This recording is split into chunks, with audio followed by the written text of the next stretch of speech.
President Trump and Australia PM have worst call.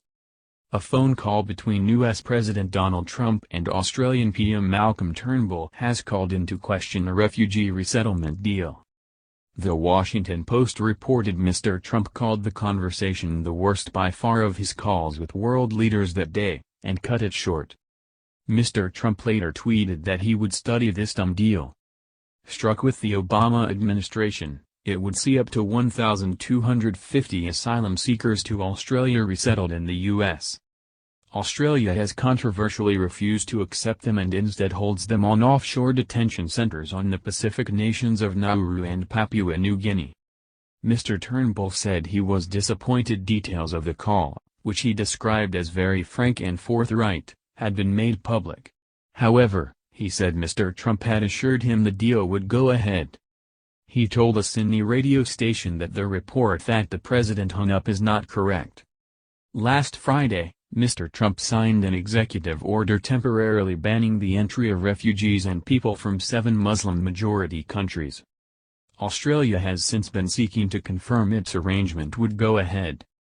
On Monday, days after the immigration ban was implemented, Mr. Turnbull said he had spoken to Mr. Trump and thanked him for agreeing to uphold the deal. On Wednesday, U.S. presidential spokesman Sean Spicer also said Mr. Trump intended to uphold the deal.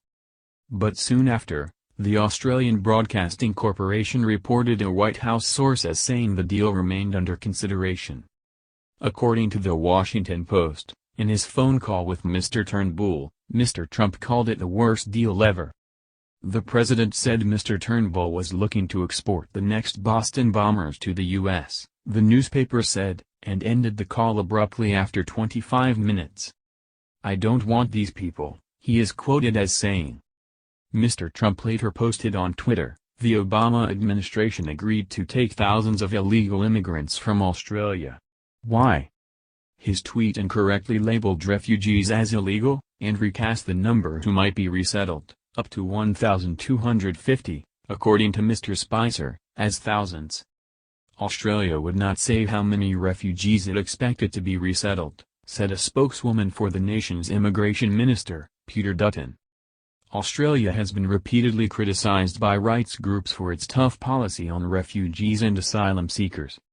When the deal was first negotiated in November, it was agreed that U.S. authorities would assess the refugees and decide who would be resettled in the U.S. The agreement was set to be administered through the United Nations Refugee Agency.